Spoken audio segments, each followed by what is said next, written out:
Hey everyone, it's Deb Naylor with the Flying Stamper, and today I'm doing a Paper Pumpkin 101 video. And this is primarily being created for my new Paper Pumpkin subscribers. But if you have been a Paper Pumpkin subscriber for a while, or you've joined recently, I think you'll still find some tips. I just wanted to have something when a new person subscribes to send out to them so they'd have some ideas about how to use the kit and to get the maximum benefit of the kit. So I'm going to start out by actually talking about the most recent kit I got. It came in the mail a few days ago. This is the March 2021 kit. Now this particular kit comes out during the birthday month. March is Paper Pumpkin's birthday. And so there are always some extras. And I didn't put those in here. If you were a subscriber, you'll know what those are. I wanted you to see exactly what you normally get on a normal month. And when you initially subscribe, you get a D block. You'll want to hang on to that because you'll need it for your upcoming subscription. So don't toss that or lose that. You will get a ink spot. You will get a stamp set, and it's different every month, and these are exclusive. They can't be purchased anywhere else. The sentiments are generally fantastic. And then you get your kit, which will supply, all the supplies will be in here for whatever the project is for the month. So they send everything. They send dimensionals, glue dots, whatever is needed for the project. It's inclusive. You do not need to purchase any other tools. You will probably need a pair of scissors, and we'll talk about scissors a little bit later, but everybody has scissors in their home. And then there's usually some extra little advertising, marketing stuff. Sometimes it's extra ideas for that kit.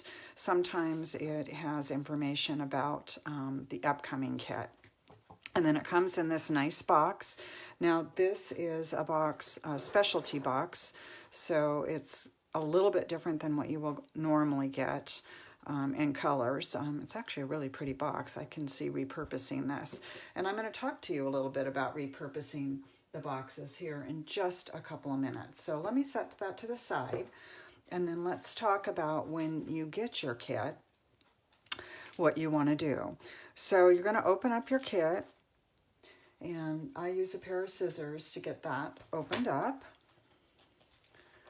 And I use the Stampin' Up! Paper snips, but any scissors will work.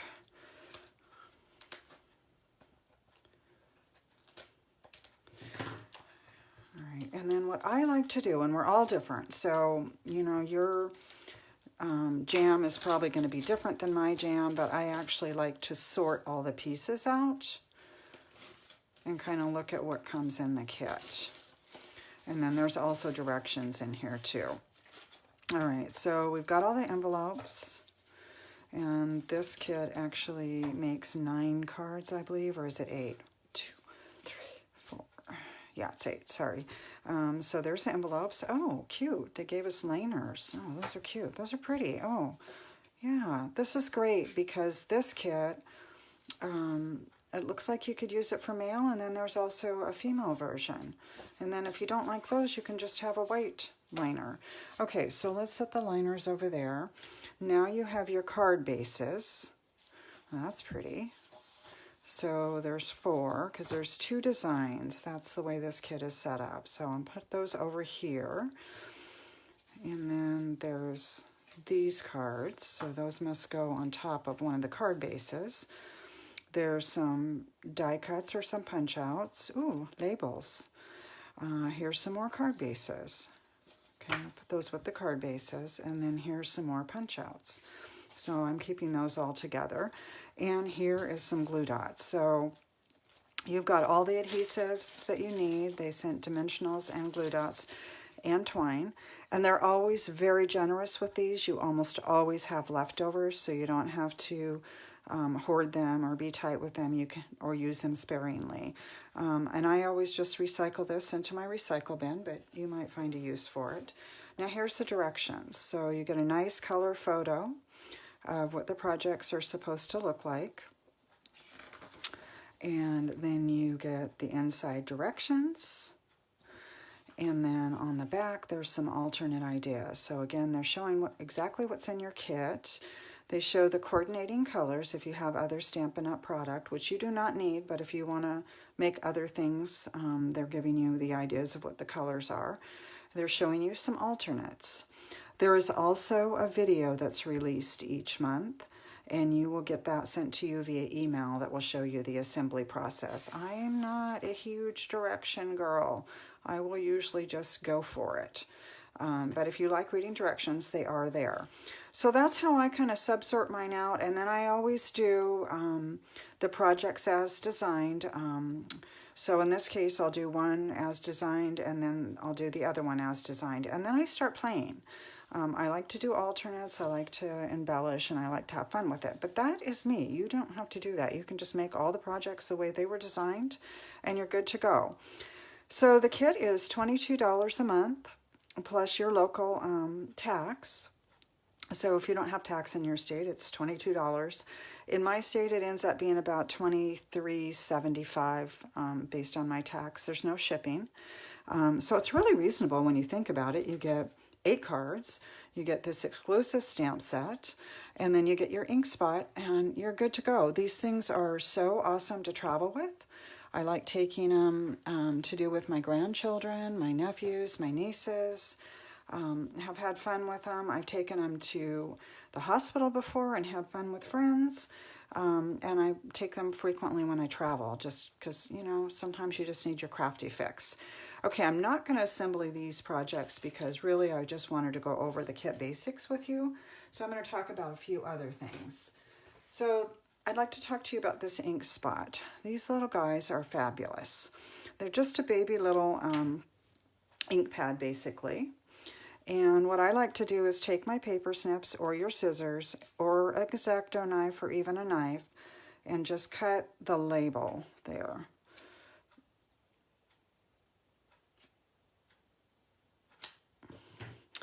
And I like to do that. I don't do the other side. I leave that on intact so that that lid just doesn't get lost and it just stays on there. So now you probably were looking at the stamps and wondering, gosh, that little spot's so tiny. How is she going to ink that up? So let me talk to you about that for a minute. So we'll take our block and let's take these words, "Here's to you," off of here. Now these are photopolymer stamps, so they're clear, you can see through them. They're fabulous. I got that on there pretty straight. Okay, now what you're going to do is take that little spot and just ink it and go across. So you see how I've laid the block on its back, the words are in the middle, and just tap, tap, tap, maybe about 3 or 4 times. And I will just stamp on this little scrap here. Okay, there we go. Oh, that's nice and juicy. Now you can purchase reinkers for these little spots if they start to run dry. And then they should be stowed upside down, okay? They are a felt-based pad, and you want your ink all at the top of the pad when you're ready to stamp, so you store it upside down. Now, the way I like to store my little spots is in a paper pumpkin box. I cut the lid off, and I just have them upside down, as you can see. I have all the colors, so I just take and punch out a little circle of whatever color it is. And so I can easily find it. You could write the name on the back with a Sharpie, or if you like to make labels, you could label it that way. It gets kind of confusing when you have lots in there that don't have any kind of identification on it. So this is a great way to repurpose that box, and your spots are all being stored upside down. Now the spots, you want to keep them away from your heat vents or your air conditioning units. They like to live like we do, not too cold, not too hot. So you don't want to put them over any heaters or anything like that. That'll dry them out. All right, let's move on. Okay, a couple of more ideas here, or actually I want to talk to you a little bit about the kit ordering. So the kits, the subscription period runs from the 11th of each month to the 10th. So if you're wanting to get like the current month, it's March right now, and it's March 22nd, I believe. And so if you would like to get the April kit, you have to subscribe by April 10th. And you can just become a regular subscriber and be subscribed all the time. And then if you see a kit that you don't like, you can skip or suspend if you'd like, or you can cancel at any time. Once you've signed up, you do not have to continue. You can stop at any time. There's no requirement to keep going. After the 10th, Stampin' Up! If it's not the weekend, we'll start processing the kits on the 11th, and that usually takes them about 2 days, and then they ship out. So I used to always get mine around the 16th, 17th of the month. With COVID, things have been taking a little bit longer. This month I got mine on the 20th, so a little bit longer processing time. Usually it's not Stampin' Up! It usually just is the mail is just taking longer right now due to COVID. So you could expect yours around the 20th, depending on where you live. You might get it a little earlier, you might get it a little bit later. I do a monthly Paper Pumpkin Possibilities blog hop, and that's always the 4th Tuesday of each month, and I have several of my friends, and we do a blog hop together, so you'll get a lot of alternate ideas. We take the projects, and if you don't ever like a kit, there's going to be plenty of ideas out there to alter it. In addition, if you're truly unhappy, give Stampin' Up! A call. Paper Pumpkin will make that right. If you ever receive any damage to your kit or to your box, or something's missing, give Stampin' Up! A call, and they will make that right as well, or contact me and I'll help you get that corrected. Paper Pumpkin does a Facebook Live, usually the first week of the following month. So for March, their live will probably be the first part of April. I do recommend a few things when you are stamping. So let me get this out so I can show you a couple of tricks. So I like to stamp on this thing called the paper piercing mat. The cushion, there's no cushion on these stamps because that's how you can see through them. So it's really helpful to have that cushion, which is what is on this paper piercing mat. These are not in the catalog, but you can find them online, or you can ask me. It's $5, so it's very reasonable, and I just use it over and over. So my suggestion when you have labels and things like this, that you leave them intact, because otherwise if you punch them out and you're trying to stamp on a really small piece like that, they move around on you. So let's go ahead and ink this up again and stick that right in there. There you go. So it doesn't move and it ends up being straight. If you punch it out and then you try to stamp on it, they move around and sometimes it's hard to get them straight. So that's one tip on that. I always tell everyone to save their negatives. So what is a negative? A negative is going to be this leftover. After you punch out all your labels, you're going to have a leftover piece. And these can be used for layering. Sometimes you'll see just some very creative ideas online. If you are on Facebook, there's a really great Facebook page called the Paper Pumpkin Fan Club. If you'd like to be connected to that, let me know and I'll get you hooked up. There are just tons of great ideas, but you'll see people take these negatives, and even me, I love playing with them, and come up with some really great ideas. So don't throw them away, because they can be very helpful, and you can come up with some pretty good projects. Okay, let's go back to talking about the box. So this box is, I think, going to make really great gift packaging.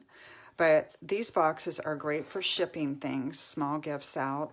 Great for like wrapping a gift. I got one for my retirement. A friend made me a set of coasters, 4 coasters, and she put them inside a paper pumpkin box.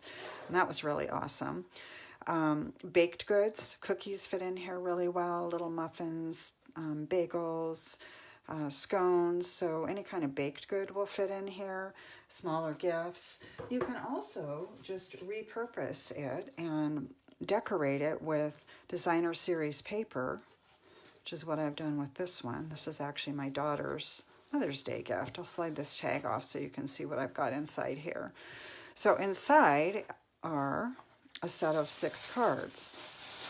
So I've also lined the inside just to kind of coordinate it. And this tissue paper, I never throw the tissue paper away that comes with your paper pumpkin kit. That was from this month's. So there's cards in here for her with coordinating envelopes. And these actually were cards that I made out of the True Love Designer Series paper. I just did a class, a virtual class, showcasing that beautiful paper. And these were extras that I used the leftover paper on just to give extra ideas. So my cards all coordinate with the Designer Series paper that I used to repurpose the box. So you can see that the boxes, they're also really good for traveling. And storing other craft items in. So they're very, very helpful. I wouldn't throw them away until you get like a stockpile, and then maybe you can recycle them. Let's do that. Okay, so we've got that gift back together. Okay, a couple more tools that you might find helpful are the paper snips. These are really, really sharp. I think they're $10. And then the Take a Pick tool. And the Take a Pick tool is really good for moving over embellishments and glue dots and things like that. And I believe this is $10 as well. So these are just suggestions. You absolutely do not need them for your kit, but I find them to be helpful tools. If you craft a lot, you know, crafters are kind of all about the tools. So I think that's all I have to share with you. If you have questions about your subscription or you would like to subscribe, please let me know and we'll get you set up. And I would love it if you don't already subscribe to my blog. It's flyingstamper.blogspot.com. If you would subscribe, you'll just get an email every time I post, and I post 3 to 4 times a week. That's my goal. So we're not talking about getting tons of email every day.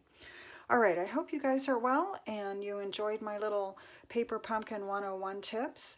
And again, if you have any questions, just reach out. Thank you so much. Have a great day. Take care. Stay safe.